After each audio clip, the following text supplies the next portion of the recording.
You're listening to the Cycling Podcast, brought to you by iwoca. Flexible loans built for small businesses. iwoca.co.uk.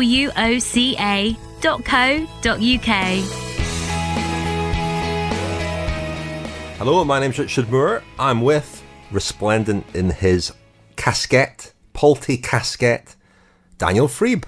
Hello, Richard. I thought it was Ivan Gotti for a moment, but it's definitely Daniel Friebe. And unmistakably, in the bottom half of my screen, resplendent in his cycling podcast casquette, Lionel Birnie. Hello, Richard. Happy New Year, chaps. Happy New Year. Paul. Happy New Year. Is it a Happy New Year? It's just New Year. Well, I mean, we've got to hope for better things, haven't we? 2021, enter the year with a little bit of optimism. Yeah. Thus far worst sequel since Teen Wolf 2? I don't know. 2021 following 2020. Not great so far. Lockdown 3, you mean? We are very much locked down. We had a call, we spoke, the three of us, yesterday, didn't we? And there was a historic moment in the course of that call where, Lionel, you confessed to feeling, was it optimistic at one point? I did, yeah. A once-a-decade feeling for me, that, I think. But I've got to be optimistic, haven't we? Well, in terms of the cycling season, we've got to hope that it's less disrupted than 2020 was, and the majority of events go ahead as planned. Maybe not back with full crowds. There may be some casualties, but we've got to be optimistic that we'll have a slightly more normal year than last year, haven't we? Let's enter the year on that upbeat note. We do, and we are. And this is your safe space. I mean, we're not going to dwell on COVID here too much. Sorry to start off on that note. I'm going to immediately reverse back out that cul-de-sac now, because we are in this episode. Well, it's a speculation episode. It's the one that Lionel's been looking forward to. This really plays to his strengths. But we're going to hear from some friends of the podcast. This week we're doing the speculation episode. Next week the optimism episode. Oh my goodness! Well, I'm not in next week's episode. Clearly. No, that's true, actually. Yes. Well, this week we're going to hear from François Thomazeau, Ian Boswell, Lizzy Banks, Ciro Scognamiglio, Mitch Docker, a couple of left field pundits as well, Harry Tanfield and Ben Lowe from VeloViewer, and we're also going to hear at the end from Hugh Carthy, who was in kind of festive holiday mode over the holiday season, and spoke to him, caught up with him, heard about his walks around Preston and his return to Preston bus station and butter pie chatting there as well. So that's all coming a bit later on. We've canvassed the aforementioned because we have basically abdicated all responsibility for speculation, haven't we?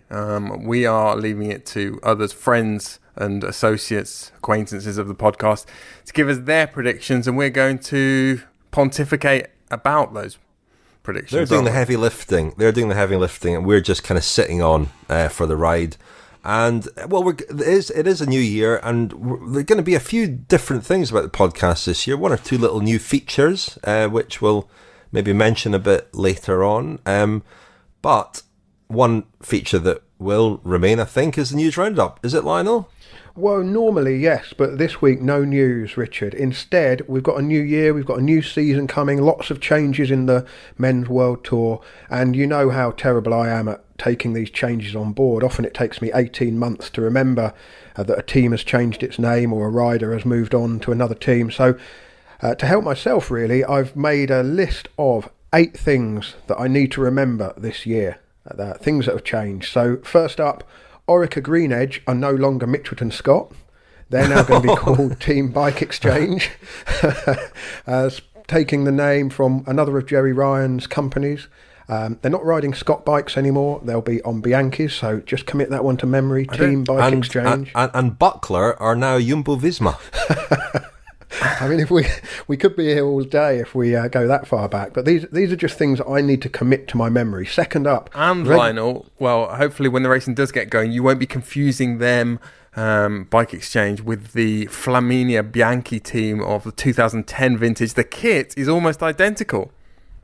Oh heavens! So can you remember that one? Made famous by Ricardo Ricot. An early mention for Rico there. Excellent. Some things never change. 2. Greg Van Avermaet now rides for AG2R Citroën. He's been at BMC and CCC, effectively the same team, for almost as long as we can remember, but he now rides for AG2R Citroën. Team Sunweb are now Team DSM. Mark Hirschi, Tour Stage winner, of course, Flèche Wallonne winner, runner-up at Liège-Bastogne-Liège, bronze medalist at the World Championships. He's no longer with DSM. He's now at UAE Team Emirates. A real shock. Late transfer, that one, happening on January the 9th. We'll probably talk about that a bit later on in the episode, but a big name rider making a surprise move to UAE Team Emirates. So I'll try and remember that one. Romain Bardet, though he does ride for Team DSM, he's been at AG2R his whole career. It will be most peculiar not seeing him in the traditional brown shorts. He's been with AG2R since 2012, so I must try and remember that one. EF Pro Cycling are now EF Education-Nippo, taking on the sponsorship from a Japanese company which has long been associated, Daniel, with one of the Italian teams which usually gets a wild card at the Giro d'Italia, right? Correct. Another team name change, NTT Pro Cycling. I'd only just got used to calling them that rather than Dimension Data. Now they're going to be Team Quebeca Assos. Miguel Angel Lopez will not be riding in the baby blue of Astana. He'll be riding in the pale blue of Movistar. And Chris Froome is now riding for Israel Startup Nation. To be fair, I'll probably remember that one. And one other thing that's much easier this year is that the Yates brothers will be much easier to tell apart when they're racing in the same event, because Simon Yates is at Bike Exchange and Adam Yates is moving to Ineos Grenadiers. So I'm just mentally making a note of all those things. Listeners can keep a tally. Every time I get one wrong in the podcast, just tot them up. And if anyone, I don't know, can we, a prize to the first person who spots me making an outdated mistake in the podcast? We'll send them a Cycling Podcast hat. Don't know if we've got enough hats to be dishing them out to people who spot your mistakes, Lionel. You're listening to the Cycling Podcast, brought to you by iwoca. Flexible loans built for small businesses. Join 50,000 customers taking on life's twists and turns and scaling new heights with iwoca. If you run a business, find out more at iwoca.co.uk. iwoca.co.uk. Well, it's a new year, but we are still sponsored by iwoca, and we're very grateful to them for their support. They are our title sponsor, have been since March last year. And if you run a small business or know somebody who runs a small business and would like to know a bit more about what iwoca can do for you, go to iwoca.co.uk,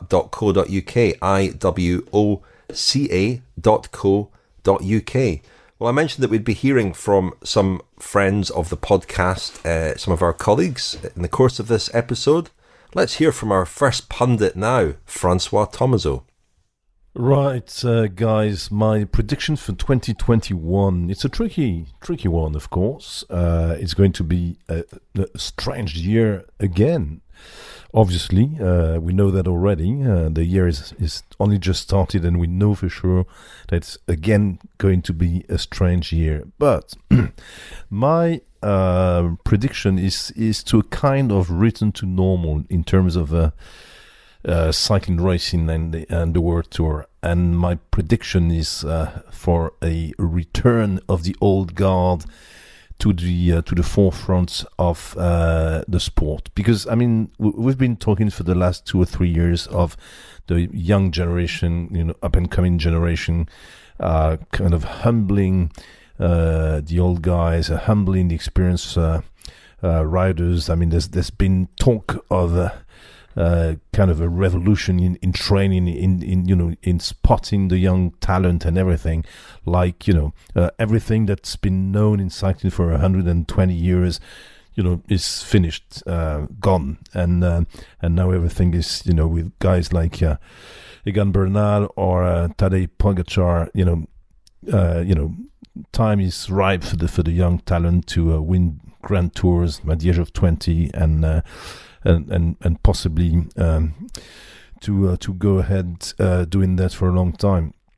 I've heard those predictions before. Remember Ulrich? Remember some of the talents that were supposed to to shatter everything, to smash the bunch for once and for all.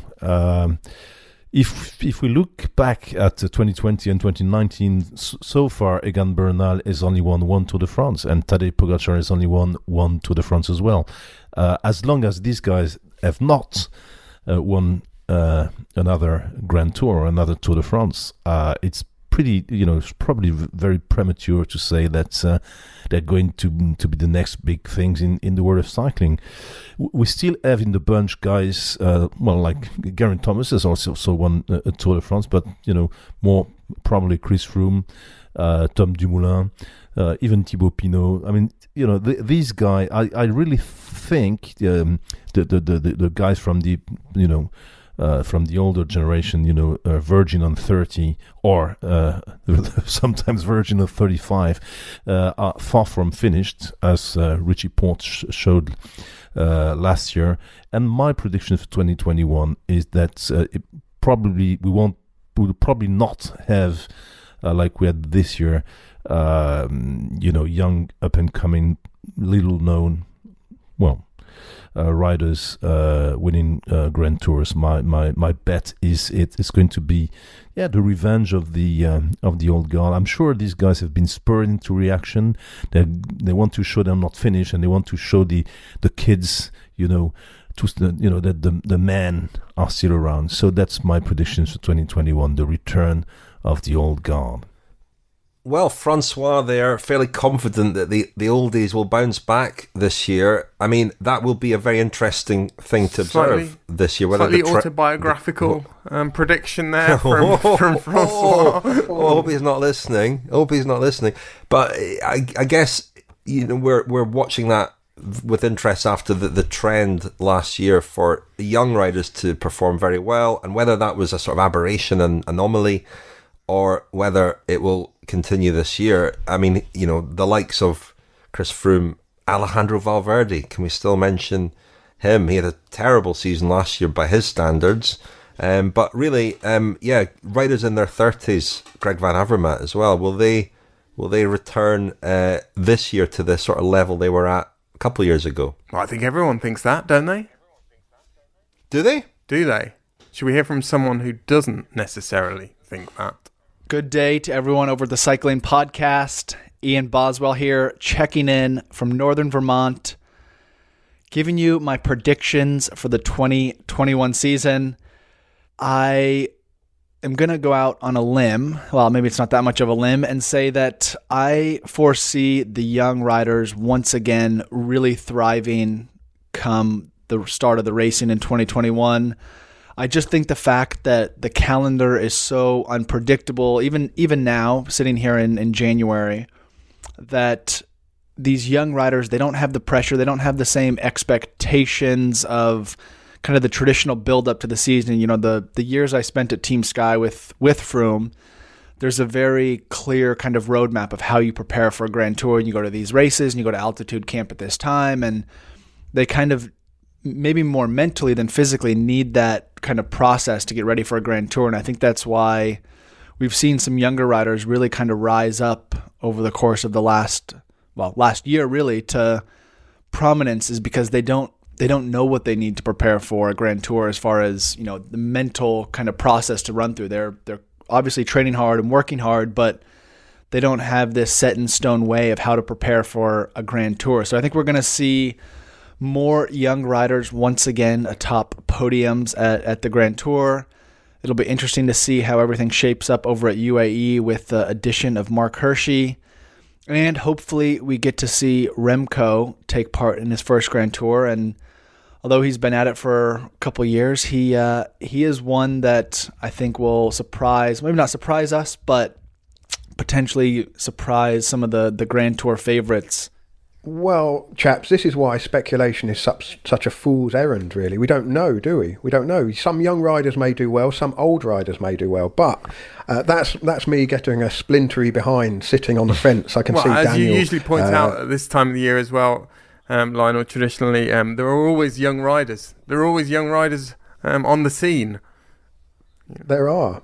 However, even I will acknowledge that there was a real trend over not just the last congested season, but really over the last couple of years of young riders making a real early splash. And we've speculated a lot in the podcast. I know, Daniel, one of your theories is, has the way riders train changed and made it more possible for younger riders, first of all, to know what's required to be at the highest level, because the data is all available, to see what their olders and supposedly betters are doing in both training and racing, but also does the more intense type of training benefit younger riders more and bring them up to the level. I mean, the received wisdom, is that professional cycling, particularly the Grand Tours and the very long classics, are an endurance game. They suit older riders who've got miles on the clock, the diesels that take a bit of time to get going and are able to produce the power, late in races or at,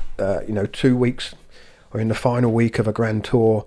That's when the differences really are told. But I do wonder how much the congested season last year helped the younger riders, because it meant that they could hit peak form for a purple patch, which encompassed a lot of very big races. For example, Mark Hirschi had that great Tour de France, finally got his Tour stage win, and then won Flèche Wallonne, second at Liège-Bastogne-Liège, on the podium at the World Championships, and that was all because they were basically back-to-back races. Would he have been able to do that, having a big peak in the spring, up against other riders also trying to peak in the spring, then a big peak for the Tour, and then a big peak later on for the World Championships?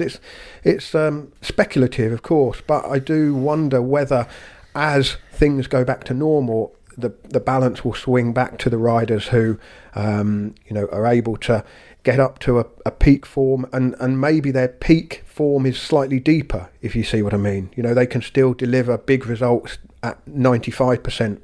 I thought what Ian said as well about a team like Ineos Grenadiers, for example, having such a dialed in method, whereby there are milestones on the way to the Tour de France, most obviously, and they are set in stone, set in concrete. I saw some comments from Chris Froome this week talking about his season has been sort of copy and pasted every year for many years, and he feels already at a new team that just the difference, the change in the routine is sort of refreshing for him. Of course, we'll see how his performances are, how his results are. Although I spoke to his team manager, Kjell Karlström, the other day, who says that he's very much heading in the right direction. He would say that, wouldn't he? But that will be one of the fascinating things to watch this year, how someone like Chris Froome does in a new environment. And I think the other thing last year that benefited young riders perhaps was having 3 or 4 months just to train and prepare, and not be sent to races to maybe do jobs for other riders. They could, and Larry Warbass made this point to us a few times in his diary that he kept for us, that, every rider there was a sort of democracy to every rider was able to just focus on themselves and prepare themselves without having the usual commitments that they might have if they're not a team leader. So, that maybe just upset the apple cart a bit last year as well. I think that's a good point, Rich. There are these sort of dogmas that exist in professional cycling. One of those dogmas is the way the season is structured and the way teams structure their own season. And, right from the training camps in December and January, and they all sort of consolidate, cement this hierarchy which has existed in teams, for decades and generations, whereby the senior riders enjoy certain privileges, and the younger riders, for the first couple of years of their career, they're told that they have to spend the first few months of their first season or their first couple of years just watching what the older senior riders do and working for them. And I think that so many of those dogmas were swept away last year. So I think that's absolutely key. I mean, there are various points you can make, arguments you can make to argue that the oldies really have not gone away or never have gone away. I mean, one is that we talked about this wave of young talent last year and old riders underperforming, but who are we really talking about? We're talking about a handful of riders that didn't really show up last year for various, often extenuating circumstances. Geraint Thomas, for example, crashed in the Giro. Froome was still recovering from his injury in 2019 at the Dauphiné. So, the ones that really didn't perform, Viviani, I suppose you would say, Valverde, Nibali. But there are also examples of older riders that did really well. Richie Porte, I think François mentioned. Dan Martin had a very good Tour de France. Fuglsang won Tour of Lombardy, another 30-plus rider. And did Dan Martin have a good Tour de France? Good Tour of Spain. Yeah. Tour of Spain? Hang on a minute. What's this? And it was such an unusual year, particularly I think for those older riders as well, many of whom have families. I think Alejandro Valverde became father for the 5th time last year. Different responsibilities to the younger guys. That probably played its part as well. And then Napalm, you talk about endurance, and I think we've talked in the past about how over the course of a Grand Tour, riders' explosiveness tends to decrease, but their endurance will go up over the course of a Grand Tour. But the same applies really to a season and a career. Riders become less explosive, and they become more resilient, and their endurance improves as the years go by. Well, last year really was all about explosiveness in the sense that racing started sort of a month at most, if you're doing the Giro, sort of 2 months or a month and a half before your main objective of the season. And I think there was, we heard about amazing power numbers last year. There was a lot of that kind of, that good explosiveness around, and that was probably decisive in a lot of even the Grand Tours we talked about. I remember Adam Yates talking last year about the one thing that he noticed at the Tour de France last year that was different was how quickly the peloton was sprinting out of corners, and it was just those very sort of small differences, but he really noticed just a difference in the level of kind of explosiveness in the bunch. And sure enough, the younger riders who are naturally more explosive came to the fore. I suppose the counter argument to suggest that we did see a sort of permanent changing of the guard is that we always expect riders to sort of decline in a kind of linear, smooth fashion, and that is not the case for all of them. Sometimes they do just fall off a cliff, and it's just very difficult to predict where that cliff is. And you talk about guys like Nibali and Valverde. It could just be that the cliff was always going to be situated somewhere in that kind of 15 month period between the end of racing in 2019 and their main objective, as it turned out, in 2020. You mentioned Valverde. I mean, this is his 20th season as a professional rider. He's 40 years old. He'll be 41 at the end of April. He's so experienced he can ride Grand Tours in his sleep. And if he's got a young baby, that may well come in handy. Just another one on one of the old timers, and it does feel slightly strange to call Peter Sagan an old timer, but just came to mind when you talked about sort of results falling off a cliff. I mean, Sagan, we assumed was going to be prolific, really, didn't we? We thought he was so versatile, he could win on lots of different terrain, tour stages by the handful. We thought that he would hoover up on the classics, particularly the monuments. And last year, just one stage of the Giro d'Italia to his name. What a stage, though.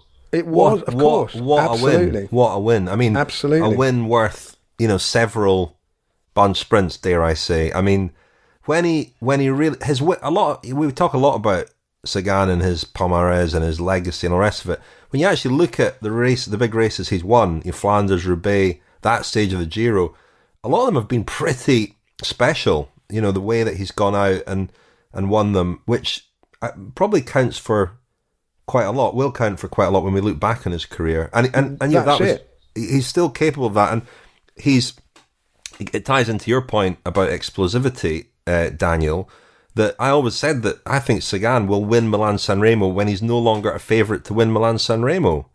And it'll take an effort like that. It'll take a ride like that. At the Giro, he got fed up, kind of trying to win bunch sprints against Arnaud Démare. And this one, he just ripped up the rule book, as it were, and went out and, just hunted that victory down and got it. It was phenomenal. An interesting side discussion or something for another day, but when assessing somebody's legacy, what counts more, quality of victories or quantity? Well, let's carry on with our predictions game, or other people's predictions. We're going to hear now from Lizzy Banks, who of course co-presents Service Course, our tech podcast with Tom Wally, and she's a professional rider as well, of course, and Ciro Scognamiglio of Gazzetta dello Sport. My prediction for this year is that Elise Chabi, current Swiss national champion riding for Canyon SRAM and my former teammate for the last 2 years, will get some surprising results. Unsurprising to me, because I know how strong she is, but I think that we'll see her on a podium or two this year. But I think that overall in the women's peloton, Trek Segafredo will continue to be dominant and be even more dominant than in 2020. Dear listeners, ciao, and it's really a pleasure to be part of the first episode of our marvelous cycling podcast also in this 2021, hoping that there will be a year with more beaches than 2020, first of all.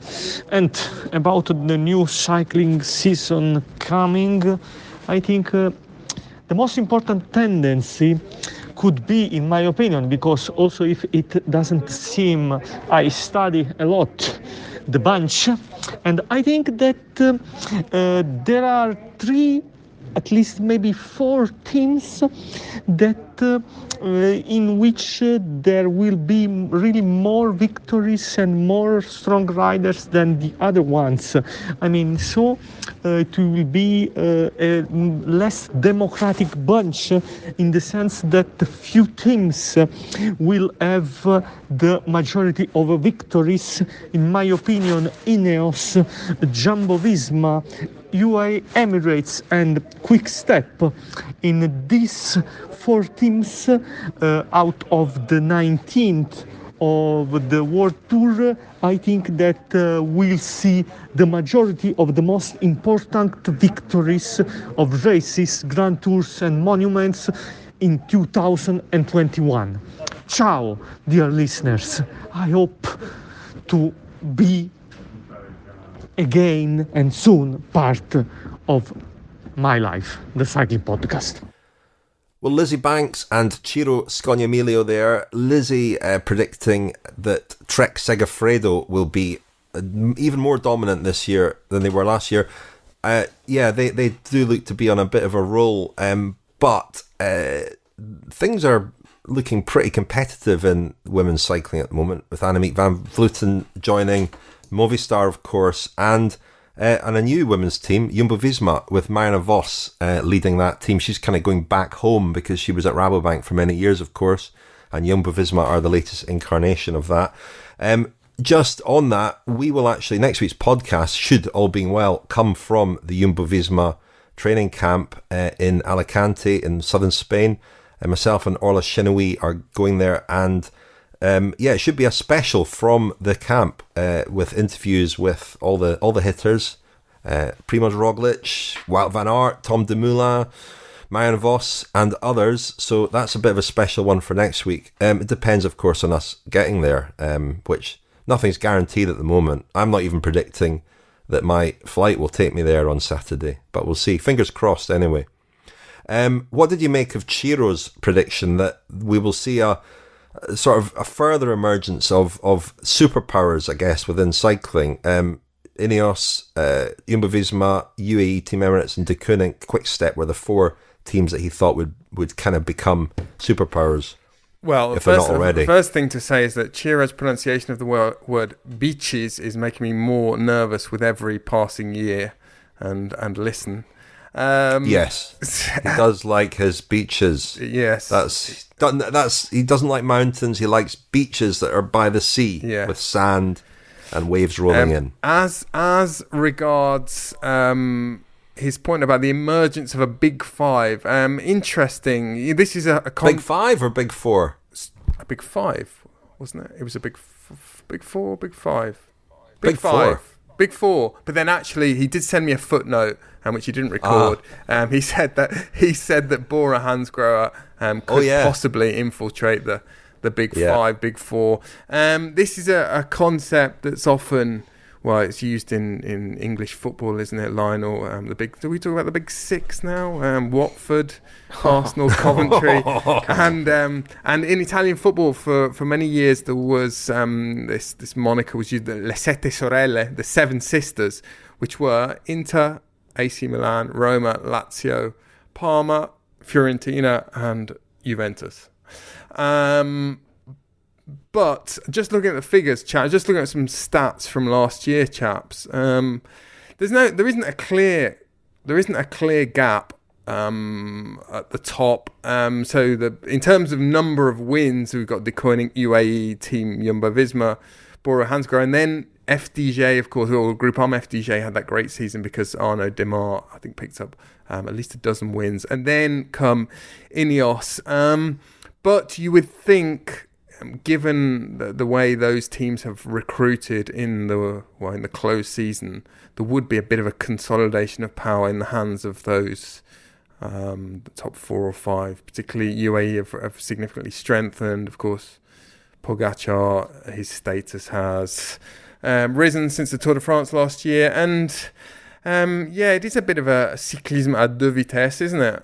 Two-speed cycling, and we've talked about this for many years. Economically, that has been the case, that there've been 4 or 5 teams at the top of the World Tour that become richer and richer, and there's another group that have really sort of struggled and scrapped to get by. Yeah, I mean, we've got a relatively healthy situation where there are so many. That's a quarter of the World Tour we're talking about being, sharing the spoils among them. That's relatively healthy when you look at sporting leagues, and then you have teams like Groupama FDJ who punch above their weight probably in terms of budget and so on.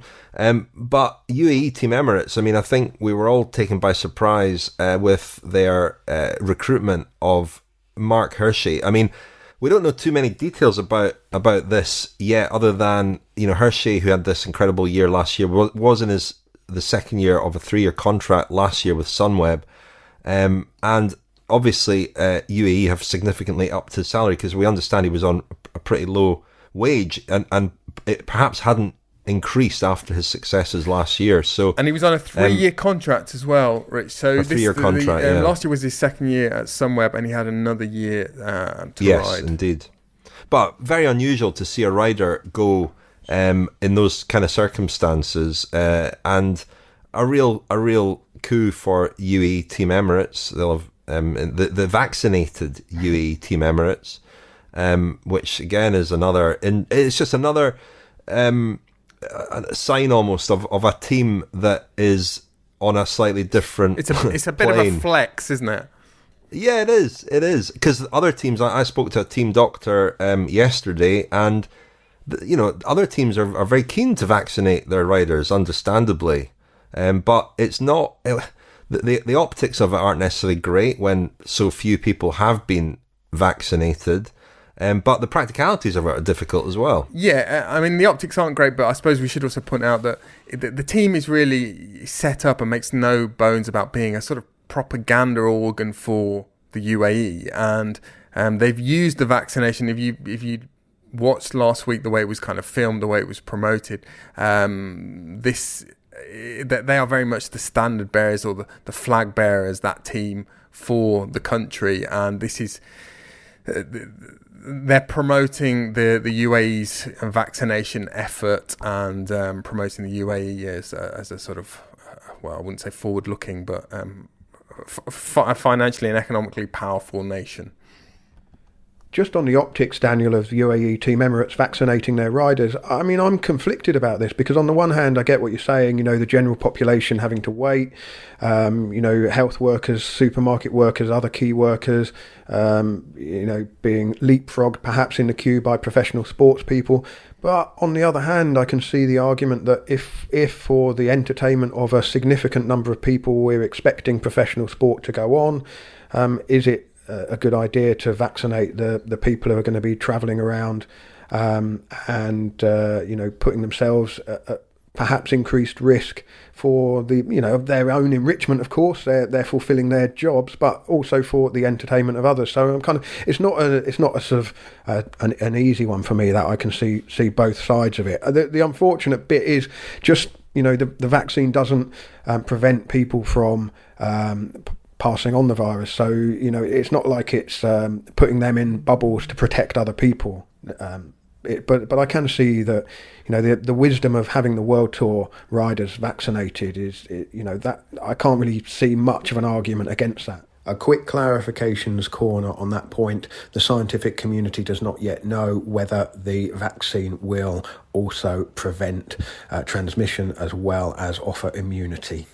And I suppose, Lionel, if it's deemed to be in the interest of a country to advocate vaccination, and they want as a high proportion of their population as possible to be vaccinated, then having a group of young athletes who are very obviously conscious of their physical health and rely on their physical health for their well-being, having them seen to be vaccinated is quite a powerful message to the rest of the population, people who might be hesitating to get vaccinated. I wonder if Israel Startup Nation will be not far behind, because they've been very prolific in vaccinating their population, and the team serves a similar purpose, doesn't it? Indeed. Just on the point about Mark Hershey and his surprise transfer to UAE Team Emirates, I must admit I did breathe a sigh of relief that he wasn't going to Ineos Grenadiers, because that would have felt like a real concentration of power, a flex of a significant financial muscle to accumulate all of the talent or a great deal of the talent in one team. So certainly for the health of the World Tour, having great young riders spread across different teams, and also strengthening UAE Team Emirates and making them part of the Big Four or Big Five, however we look at it. On the subject of the Big Four or Big Five teams, I remember being quite captivated by the Big Four riders at the Tour de France: Froome, Nibali, Contador and Quintana, that's it. Thanks, Rick. And of course, Oleg Tinkoff offered the $1 million bonus if somebody won all 3 Grand Tours, and that stirred up a bit of rivalry between those four, from our point of view anyway, as sort of spectators from a bit of a distance. So I'd certainly think if the fact that the 3 Grand Tours were won by 3 teams who have the strength in depth to challenge for the Grand Tours again, and then factoring in even Chris Froome, if he can get back to some sort of level to be competitive in quite an eclectic looking Israel Startup Nation team, I think that's all for the good of the sport. And then De Koning Quickstep, of course, the great unknown, how Remco Evenepoel comes back from his crash and what sort of impact he makes when he finally rides a Grand Tour. But definitely feels like a reasonably healthy landscape at the moment. It isn't just one team and 16 or 17 others making up the numbers, and the pressure is on the other teams, I think, to make the most of their resources, and perhaps they can't hoover up the quantity of wins, but they could maybe take a leaf out of Team Sunweb's approach to the Tour de France and other races last summer, and punch a bit above their weight. And another aspect to this that struck me, chaps, just looking at those teams and considering where the money's coming from, this might be the start of a separation that we see as the pandemic progresses and hopefully ends. In terms of the activities of the sponsors, because these, if you think of De Koning Quickstep, that's 2 home improvement companies effectively, and Bora Hansgrohe the same, and then Jumbo Visma. There's Jumbo are a big supermarket chain, aren't they? And I think I'm right in saying that those are businesses that have done relatively well out of the pandemic.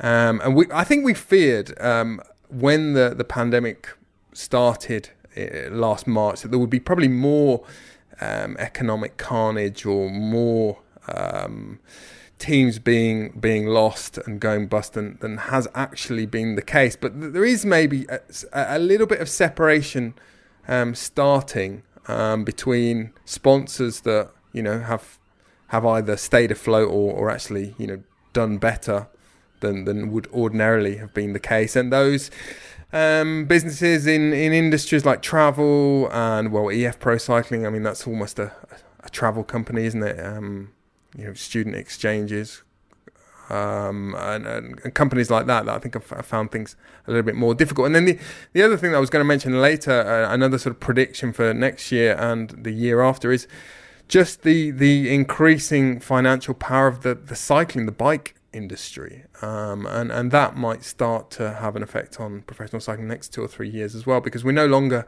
we're not talking about artisan Italian frame builders anymore. We're talking about huge multinational corporations who, with the increasing popularity of e-bikes as well, are becoming very, very big companies with considerable financial resources.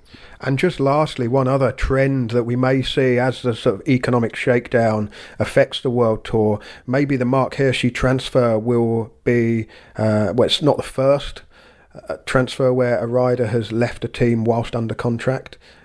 But maybe there'll be a shifting in the way that the transfer market works as well. We don't know any of the details, but we have to assume that, do we have to assume? You would think that there would have been something in it for the management company that owns Team DSM. They couldn't just have given away one of their prize assets, even if an agent had managed to demonstrate that he was being significantly underpaid according to his market worth. I mean, his market worth shot up dramatically, making it hard for DSM to keep hold of him. But if he was under contract, that contract would have had to have been negotiated to a close with perhaps some financial compensation. Who knows? We may see more of that kind of transfer. What we don't have in cycling is the sort of transfer speculation that there is in football, and the transfer fees don't tend to make it out into the public domain. Well, Lionel, this was something else that I was going to mention for 2021. I think we are going to see another step in that direction, not least because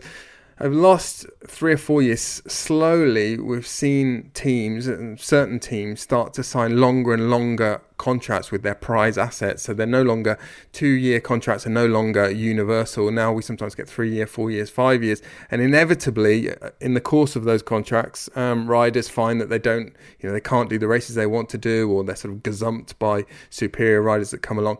And, you get unhappy riders that do want to break their contract. And when you also factor in, I don't know if you guys saw last week that Corso Sports, the management agency, have started a partnership with Jorge Mendes, the famous football super agents company. And at the moment, I think it's on a very, very small scale, and it's only a couple of Portuguese riders are involved. But that's maybe also just a sort of nod in that direction as well. I know I saw some comments from Mark Madio yesterday about Jorge Mendes possibly becoming more involved in cycling, and he's certainly not very enamoured with that idea. But we've talked quite a lot in the last year or two about cycling already having its own super agent, Mr. Cuadro, who wields a lot of influence as well.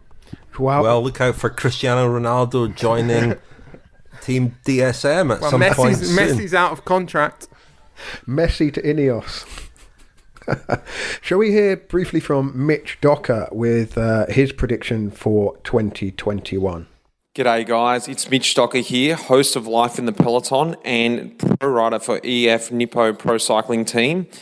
My predictions for 2021 are that Australia is going to retain the Ashes, baby. Oh yeah, it's the year of the Ashes and Australia's looking good. Guys, stay tuned for the first episode of Life in the Peloton coming up. I've got a good friend of mine on the podcast, Heinrich Hausler. That'll be out on the 20th of January. So until then, guys, cheers. Right, so who was in charge of briefing Mitch Docker about this? Well, I said his prediction could be on absolutely anything. I didn't specify it had to be about cycling, to be fair. Well, I hope Life in the Peloton remains on track. Actually, I'm really looking forward to his first one. Henrik Hausler is a fascinating guy, so I'm sure that'll be a really interesting interview, which will be out next week. Lionel, That's is right. That right? Life in the Peloton returns next week. Mitch is training hard, I think, for the 2021 season, maybe looking ahead to the end of the season and the Ashes. Cricket's a game that... is that popular in Scotland, Richard? I think I've done this one before. In parts. England versus Australia. No other nations can take part in the Ashes, and just makes me think, how multinational cycling is. I mean, obviously, other countries can play cricket, but they just can't take part in. They just don't want to. There was some good sledging caught on camera. Australia are playing India at the moment, and the Australian wicketkeeper Tim Payne. We don't really have enough sledging in cycling, do we? It's not. Funny you should say that, Daniel. Just today, I was reading an interview with Peter Sagan where he was complaining about Wout van Aert at the Tour de France last year, the stage where Sagan used his head on Van Aert, and Sagan was relegated to last, and Van Aert was punished as well for gesturing angrily with one of his fingers in Sagan, but Sagan said that he should have been relegated for what he said to him. And I wonder what he said. Something was said that Sagan is still quite angry about, it seems. One example of sledging from cycling that leaps to mind, if anyone wants to go back and listen to the first episode of Kilometre Zero from the Tour de France last year, on the Col d'Ez, the famous climb from Paris-Nice, Bradley Wiggins told a story about sledging Cadel Evans during the 2009 Tour de France. We should probably explain what sledging is. It's not descending a mountain on a tea tray. No. Sledging is sort of trash talking, is what the Americans call it. Verbally abusing in the course of a sporting competition. You've got to assume that there's going to be sledging in the peloton. 180 riders all have always too much to say. You see, this is where I nearly called up our friend Graham Bartlett, the head of Velon, today to get his prediction for 2021. But this is where Velon could really come into their own, isn't it? Because they, of course, have the keys to the kingdom as far as sledging is concerned. They have all the GoPro footage from in the peloton. Well, nice. This is a nice segue, actually, into one of the new features that we want to launch in 2021. When I say we, I mean I don't detect much enthusiasm for this from Lionel or Daniel, but I listen to a Sunday morning radio program called Broadcasting House on Radio 4, and one of their features, which I really enjoy, is called Slow Radio. And listeners send in clips of audio, which can be anything at all, and they play a section of this, and it's just... It can transport you somewhere else. And one thing I think about cycling is that we sometimes don't appreciate or even hear the sounds of cycling enough, either racing or training or riding your bike, anything at all. So we'll play, maybe not next week because we'll be at Jumbo Visma, but the following week we'll play our first clip of Slow Radio. It might be something that I record, but we want your submissions. So send in any sound at all from your own cycling. We'll try and get pros to record stuff as well this year. Send it in and we'll play it in the episode. contact@thecyclingpodcast.com. But just on Mitch's point, looking forward to the Ashes and thinking that Australia will win, I can't really argue with that, Mitch. I think Australia probably will win the Ashes. But in cycling's very own Ashes, you've got the British Ineos Grenadiers versus the Australian Team Bike Exchange. Got it right first time. Well done. And we've got the Yates brothers on opposing sides in the very own cycling Ashes. The Yates brothers, who will come out on top between Simon and Adam? Who will have the better year now that they're on different teams and could presumably come up against one another in similar objectives this year for the first time. When they've been in the same races before, there's always been a plan who's going for stages or who's going for the GC or what have you. It will be really interesting to see this year if they actually go head to head as rivals. The Cycling Podcast is supported by Science in Sport. Science in Sport. Fueled by science. It gives me great pleasure to say thank you very much again to Science in Sport, who are back. They are our longest standing sponsor. They've been with us since the Giro in 2016, and they're huge supporters of ours, and their support of us is massively appreciated. If you want 25% off all your Science in Sport products, go to scienceinsport.com and enter the code SISCP25 at the checkout. And if you also have a nutrition question that you want to send in to James Morton of Science and Sport, email us contact@thecyclingpodcast.com and we'll put more of your questions to him quite soon. A couple of little bits and pieces before we move on to a couple more predictions. Our latest Friends special, fan club special, with guest editor Nigel Manson, listener to the podcast, That's out for friends of the podcast. Thank you very much indeed, everyone who's signed up as a friend of the podcast over the last few weeks. Again, your support is much appreciated, and there's lots to come for friends of the podcast. I'm working on a couple of specials at the moment. Lionel, I think you've got one on the boil as well. They might have three. They might have three on the boil at the moment. Actually, wow, Richard. I mean, wow. No need to show off. That's all coming, and if you want to sign up as a friend of the Cycling Podcast, go to thecyclingpodcast.com. If you sign up as a good friend for either a £50 or £100 donation, you will get a casquette as modelled currently by Lionel, or a beautiful Cycling Podcast tea towel, which I think he's maybe reaching for now. No, he's not. He's just taking his hat off.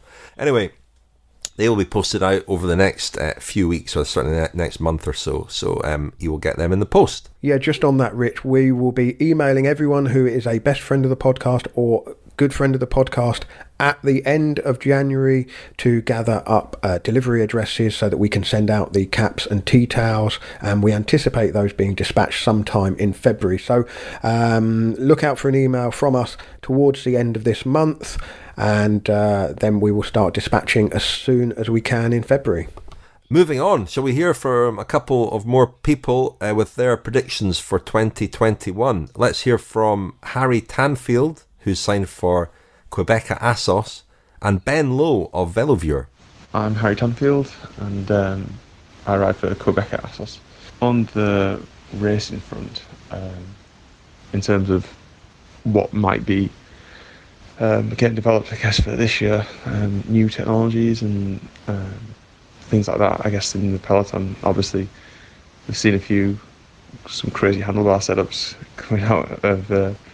I know Jan Willem van Schep, his handlebars that he made, which I don't think they're illegal, but they're. I don't know if the UCI has a minimum handlebar width limit, but there might be one soon, or something to do with the specification. I don't know, but I think that obviously pushing the aero front with those crazy handlebars that Jan Willem has developed, they look quite comfortable. One mindset, but yeah. Pretty crazy. I know that Dan Vingham in England, he's got himself lined up with some really narrow, I think they're track handlebars that he's adapted for the road with a bit of modification, and these super narrow bars that he can get a really nice position on, which is what he's wanting to do for all these road race victories that he's going to take in 2021 with his mad aero position. Is what he's claiming anyway. Yeah, so I think that on that front, I think it'd be quite interesting to see where that goes. Whether the UCI has to step in, I don't know, but I'd imagine it would just get stamped on. Like it's in the interest of safety and all that kind of thing. But I mean, people would argue against it, but I think that's probably what's going to happen. Ben Lowe, the creator of VeloViewer here. My prediction for the 2021 season is that there will be an increased need for the teams to prepare for races digitally rather than doing physical recons, where they would usually ride or drive the course prior to the race. A combination of travel restrictions for DSs and riders, combined with the high chance of races having to make late changes to the routes, mean that teams will need to rely more heavily on platforms like VeloViewer to help them with their planning. The majority of the teams now have these tools, so it will be interesting to see how the staff and riders across the teams make best use of them. Well, Ben Lowe of VeloViewer there, making the stunning prediction that 2021 will be a huge year for VeloViewer. But interesting prediction there from Ben, I thought, because we did hear that quite a lot in 2020, that riders had not been able to do recons, and there were numerous occasions where they were surprised, slightly upset, and blindsided by last-minute tweaks to routes. And of course the difficulty is still that it's very much a movable feast, the calendar in 2021, isn't it? I wouldn't be terribly confident. I mean, I'm quite confident about most of the major races taking place, but I'm not exactly sure that they will all take place where they're supposed to. What about when they're supposed Harry's to? What about? Yeah, that's a good point. The Tour de France is definitely going to happen in France. One would hope so. What about Harry's prediction about these ever narrower bars on road bikes? How do we feel about that? I'm pretty anti it. Why?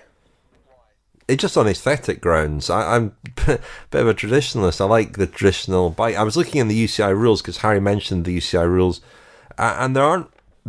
There doesn't seem to be a minimum width. There's a maximum width of 50 centimeters, but it doesn't appear to be a minimum width stipulated. It just says the bicycles should have handlebars which allow it to be ridden and manoeuvred in any circumstances and in complete safety. And it does say only the traditional type of handlebars may be used.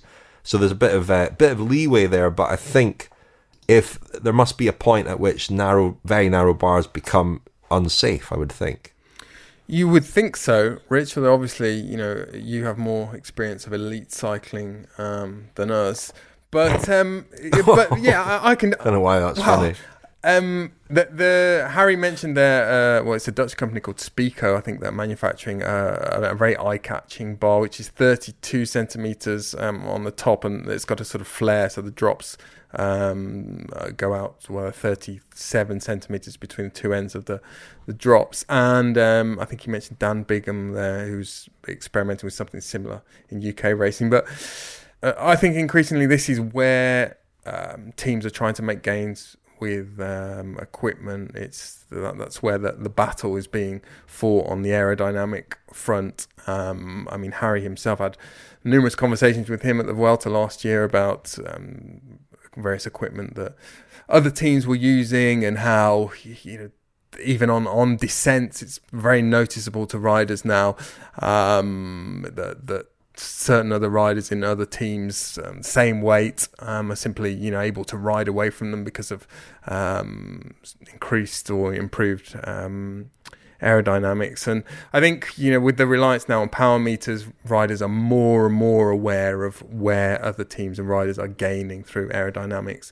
But it does make me think as well of the old Spinaccis, which had a brief but very very lucrative shelf life. Sort of shelf life in the mid 1990s. I think they were released in 1994 by the Cinelli company, and they lasted. Well, it was 1997 when the UCI outlawed them. The UCI were concerned in 1997 that racing was getting faster and faster, and they decided that it was because of Spinaccis, which is one interesting take. But I'm sure they were having an effect. But Cinelli sold about I read the other day about 800,000 of these between 1994 and. From memory, they were about 30 quid a pop. I got a set, but Harry's experience at the Vuelta of watching riders ride away from him going downhill, very similar to my experience at the Tour de France, actually, going out with Lionel. I never put it down to aerodynamics, so Lionel. No, pudding power. No, it wasn't down to Spinacci, of course, meant spinach. It wasn't down to spinach. It was probably down to cassoulet. But cream spinach. I don't know if you guys remember any particular instance in around that time, 1996, 97. I think there were a number of crashes, fairly maybe high-profile incidents in races, which was supposedly caused by Spinacci. Yeah. There was certainly one in the Championship of Zurich. Stefan Erlo was sort of leading it out for Davide Rebellin, I think was his teammate, who won the race for François Desjeux, and he was leading it out in his Spinaccis, and there were numerous crashes behind, and I think that the debate was sort of stirred up after that race. But I had the ITM version, the tiramisu they were called. I mean, they were no more dangerous than the current vogue for having your hands sort of hanging off the handlebars in front. You talked about Mark Hershey a bit. There was a question in Service Course in the episode just before Christmas about the position that he adopted with his computer, using that as like Spinacci's, really. And of course, I think the more dangerous position is the way that riders descend now on the top tube. Just the whole balance of the bike is wrong, and the same argument for, it's not really with Spinacci's. It was about how easily you could reach your brakes. If you're reaching for your brakes, it's kind of already too late in a lot of crashes. But Cinelli at the time did commission a slightly dubious, I must say, study from a university in Milan, which the finding of which was that it took exactly the same time to reach brake levers and pull the brakes with Spinacci and without Spinacci, but I don't really see how that's possible. Yeah. But we will probably talk a lot about safety again in 2021. Of course, Who'd have thought that in our 2021 preview episode we'd be talking about Spinacci's? yeah, but How counterintuitive. we always talk in terms of safety. We always talk about the negatives, when crashes and major incidents do happen. But it went largely unnoticed, uncommented on the Vuelta last year. There were almost no crashes, and I wonder whether the effect of disc brakes is starting to be reflected in sort of lower incidence of crashes. Oh, some people will not be happy about that, but I would anecdotally agree that might be the case because they're just better. Or is it because there's not as much disparity between, that more riders are on disc brakes, so there isn't that gap in braking power between the riders who are on discs and the riders who are on clinchers. I mean, that was all. Yep. That was one of the main. That and the idea, calipers, the idea that the discs might slice people's legs open was the big fear when it came to the safety of disc brakes in crashes, that they might be more dangerous. But that doesn't seem to be borne out at all, does it, so far? And we've got enough evidence to suggest that that's not an issue. But yeah, interesting. Does that conclude the predictions from our pundits, Rich?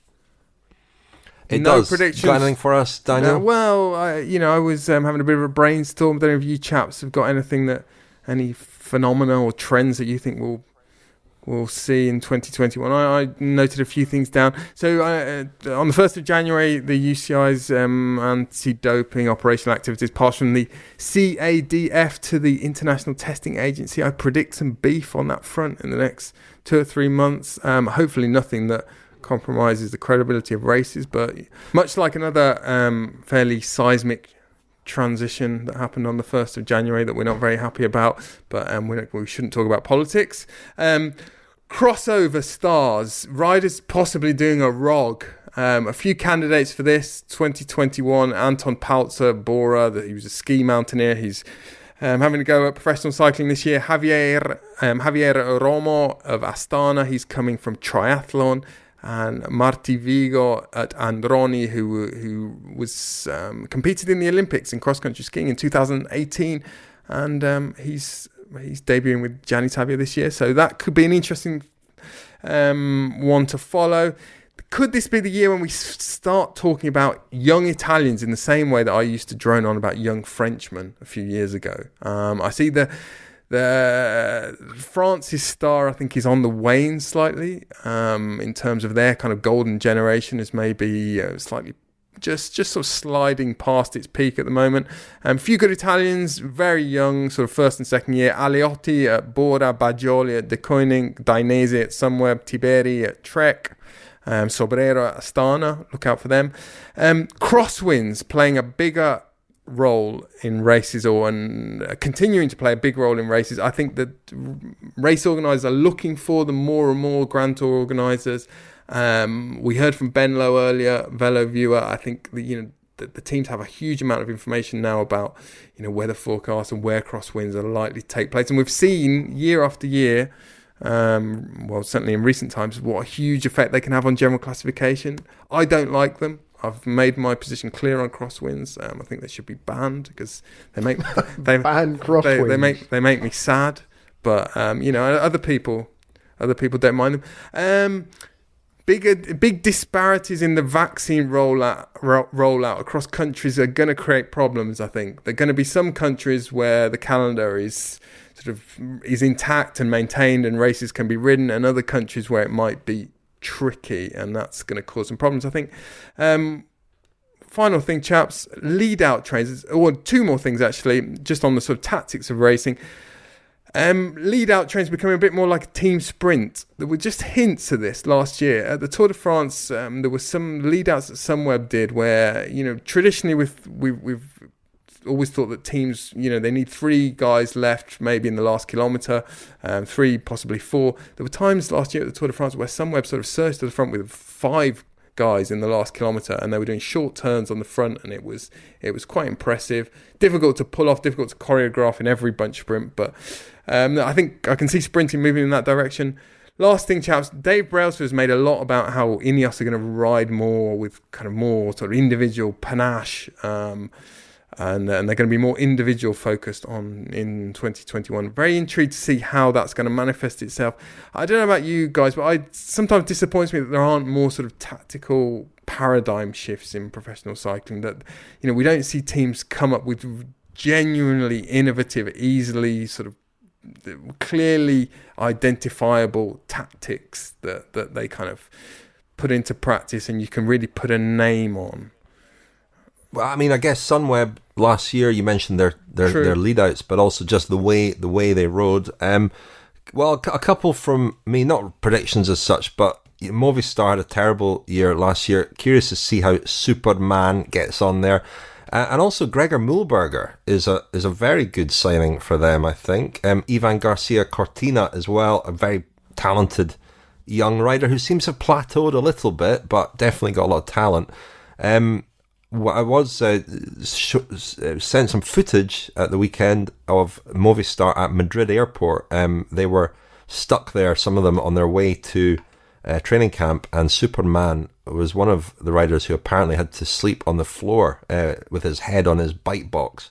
So not a great start to his Movistar career, but it should pick up, and they certainly look a lot stronger than last year. And I had another. Well, my other prediction is less positive, but I do feel that we're seeing in a lot of sports now problems of breaches of COVID protocol really causing huge problems, and it's kind of amazing that there were so few cases. Cycling kind of happened in a window last year where the threat seemed to have receded. It's certainly back with a vengeance, and a rider could put out an entire team, or certainly a chunk of an entire team quite easily, it seems to me, the way that teams are and the way they operate together. There are some teams who are already operating bubbles now, with different riders in different parts, and other teams have got all their riders together. I'm sure we'll see some teams affected. You sound like you might have some intel COVID. there, Richard.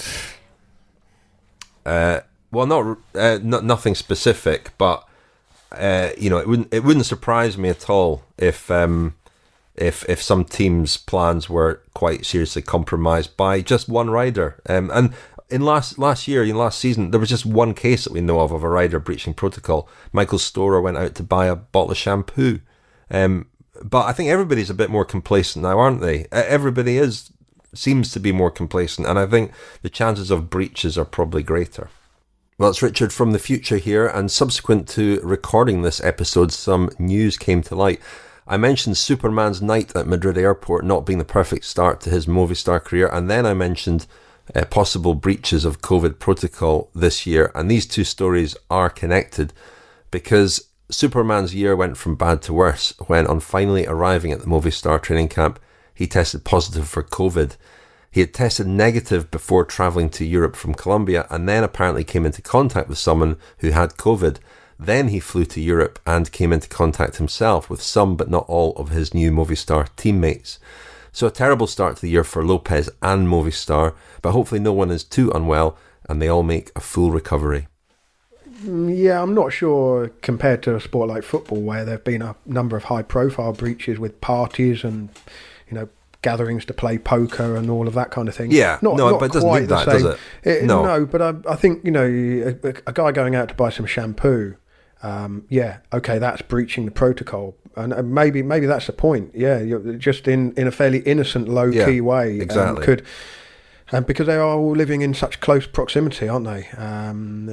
Football teams are required to travel on multiple team buses, for example, to away matches here in the UK. I mean, that's not something that's really possible in cycling. Once they're in their bubble, they've just got to hope that the virus stays out. But I think the evidence of last year was that the bubbles were pretty tight. I mean, the Giro with Mitchelton Scott and Jumbo-Visma having to go home, that was unfortunate, but that'll be another one, actually.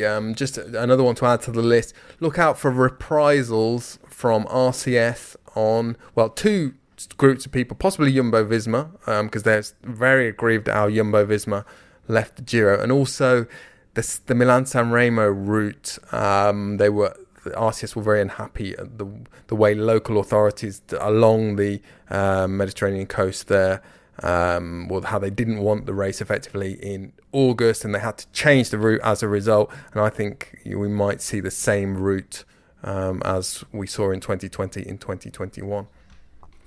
Well, this is the only speculation that I'm prepared to engage in this year. That's it. I've indulged the speculation. We'll see how it all unfolds, won't we? We will. Let's hear a little bit from Hugh Carthy, who, of course, had his breakthrough Grand Tour performance really at the Vuelta last year. He finished third in the end. And I caught up with him over the festive period. Here he is at home in Preston. In fairness, I finished quite late. The past few years anyway, I've done the race in China every year for the past 3 seasons. So I've always been finishing right at the end of October. So for me, it's not really changed much. I usually start training on the 1st of December properly, or the last week of November, the latest. But now I've just a similar time. Really. I started training, I don't know, about just over a week. So not too different really. I had three solid weeks off. I didn't do any sport, nothing. I didn't move, and then just slowly getting back into it. But it's quite nice in a way. I've finished earlier in the season a few times in the past, and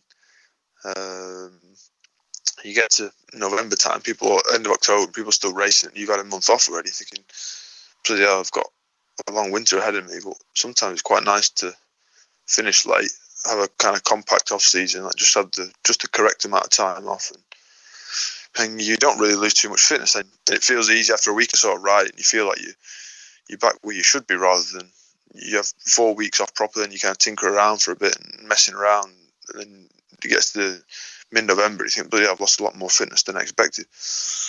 How do you reflect on what happened in Spain? I mean, finishing on the podium, winning that stage, you must look back on it with real sense of satisfaction. Yeah, absolutely.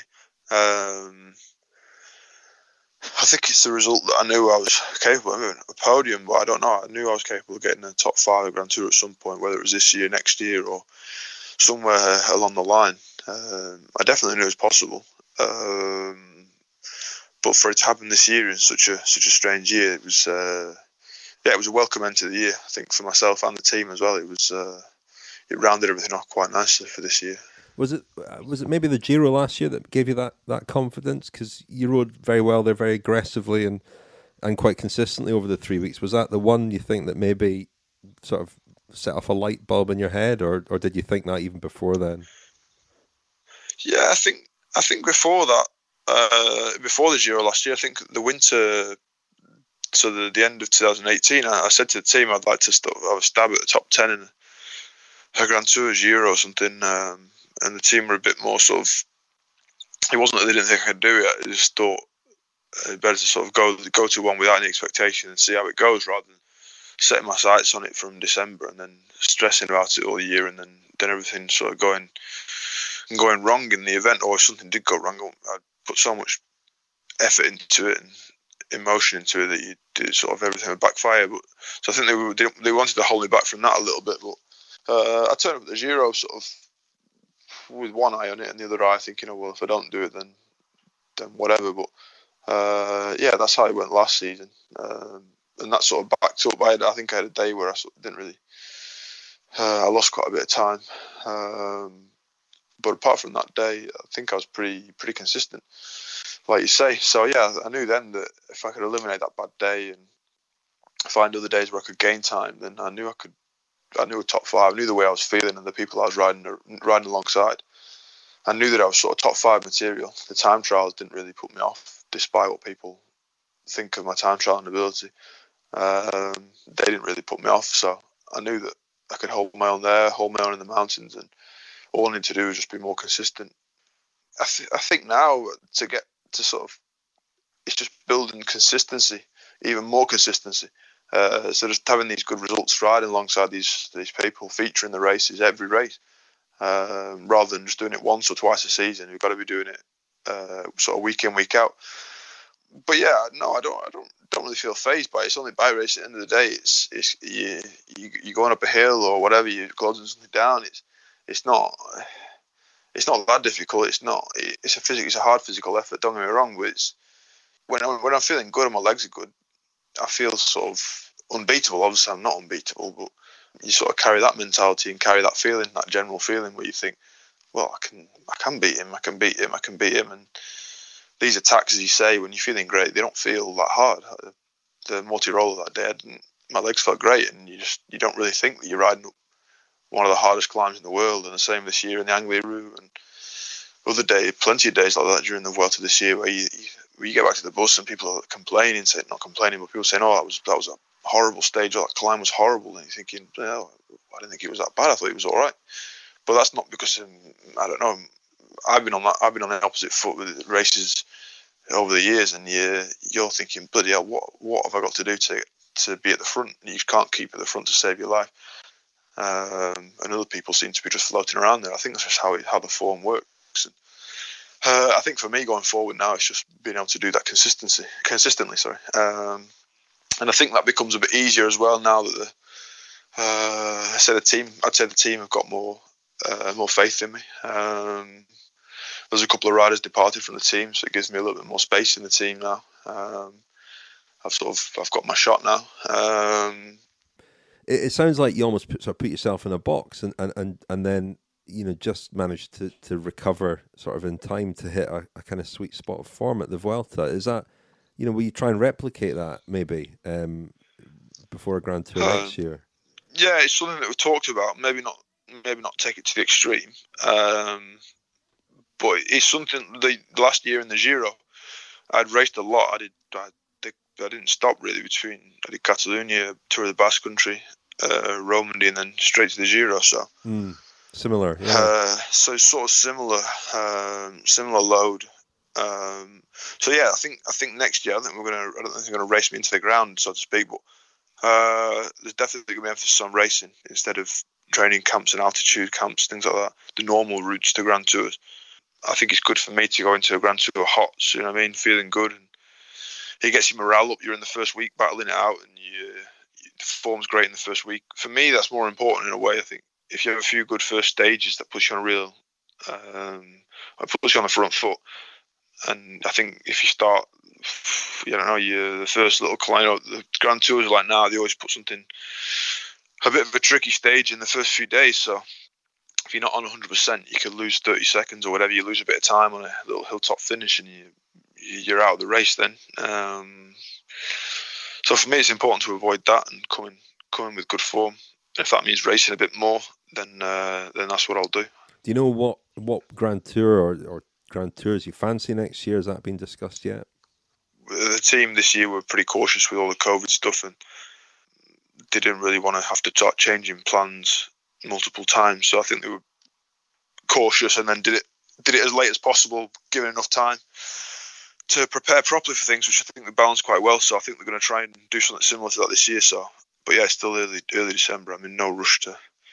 I think I'll be starting the season. I think they've told me in the end of February in France, and a couple of the one-day races at Ardèche, I think it's called. Sorry, and La Drôme Classic or something. Those two, I think I'll start there, and then after that we'll probably have a break, and then do some of the spring sort of climbers races, Catalonia, Basque Country, those kind of things. And just finally on you, Hugh. I mean, you said that you always had the potential to do what you did at the Vuelta. Do you dream of winning one of these races? I mean, is that what really sort of gets you out of bed in the morning? Do you think that's within your grasp? I don't know. I'm not really the most competitive person in the world. I'm not one of those people that's just winning. You know what I mean? No, I don't wake up and think, "Oh, I want to win that." I think now things have changed. Perspective's changed a bit. But sort of my biggest dream is just have a good career where you can look back and think, "Oh, I had a good career. I did this. Whether that's top 5 in a Grand Tour or winning a Grand Tour, or to some degree, I don't really care. I know it doesn't sound great. Probably my team might not want to hear that, but it doesn't mean I'm not going to try to. But I never expect anything of myself in a way. I never sit there and write a list of things on my bedroom wall and think, oh, I'm going to win this. I want to win this. I want to win this. I'm going to win this. I want to win this. No, I've never been like that. I don't know. I think things have changed now. With the team's going to ask different things of me, more things of me. So I have to adjust my own objectives in line with theirs more now. But as you say, with Woods and Martinez moving on, there's a sort of opening there, isn't there? At the top of the pecking order in the team. Yeah, I think the opening would have come at some point. I believe my ability would have. I believe I'd have got the same result regardless. You know what I mean? I think my time, whether it had been next year or whatever the year after, I think it would have come through. I firmly believe it would have come through. It wasn't by luck or by fate that happened. I mean, circumstances allowed me to do it then, but I think sooner rather than later it would have happened. And just finally, I mean, you've been up riding around where you live, and it's quite a cycling kind of heartland up there. Has your performance of the Vuelta, is it sort of elevated your profile a bit? Are you getting recognised more? Are you getting any kind of attention when you're out on the roads? Yeah, I mean, I've not really seen that many cyclists out, in fairness, because the weather hasn't been great while we've been back. So when I've been out, it's been a bit miserable. I've been out a few times where it's been a fine day and there's been a few people out and they've shouted my name. I didn't know who they were or whatever, but yeah, I'm not going to Sainsbury's and getting bombarded by people. You're not opening supermarkets yet? Not yet, no. I don't think I want to. No. Not now, anyway. No. But no, I don't think, for me, nothing's changed. I still come back here and want to moan to my parents and whinge about what they make for tea or something, or I don't know. No, nothing. For me, nothing's changed. I mean, I still. You feel the same. Yeah, I think when you go out and about and your bike, someone shouts your name, yeah, it's nice, but 2 seconds later you realise you've still got the same stuff in your head, thinking, "Oh, I've got to do that later." Yeah. I don't get carried away with it or anything. Well, that was Hugh Carthy, sounding relaxed and pretty happy with his year last year. Looking forward to a big year this year because, as he said, the things have opened up for him a little bit at his team. EF, what are they called now, Lionel? EF Education-Nippo. That's right.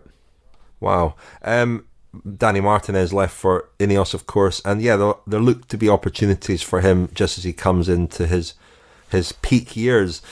Before Christmas, we released an episode with Amara Terra, the Italian band who provide our Giro d'Italia music. Their fundraising has been very successful. There are details in the show notes if you any cycling to help. Chaps, Richard, I'm surprised we've got through a full episode without you mentioning your own exploits. That's unusual. Oh, I've been riding my bike a lot, mountain bike and road bike, and a little bit of indoor biking as well because the weather's been a bit rainy at times, but it's been great, lovely. Lionel, you've been riding every day, I think. I've been doing indoor cycling every day. Yeah, I'm trying to complete Zwift, trying to ride every Zwift course. That's my first target for 2020, helping me towards 2021 even. There we are. I now owe every single listener a hat. Easy mistake to make. Anyway, 2020 was a write-off, so it's understandable. Well, as I say, next week we should be coming to you from Jumbo-Visma, all being well. Nothing is guaranteed at the moment, but we certainly hope to be there, and we'll be back in a couple of weeks. So that's all for us for this week. Thank you very much, Lionel. Thanks, Rich. Thank you, Daniel. Thank you.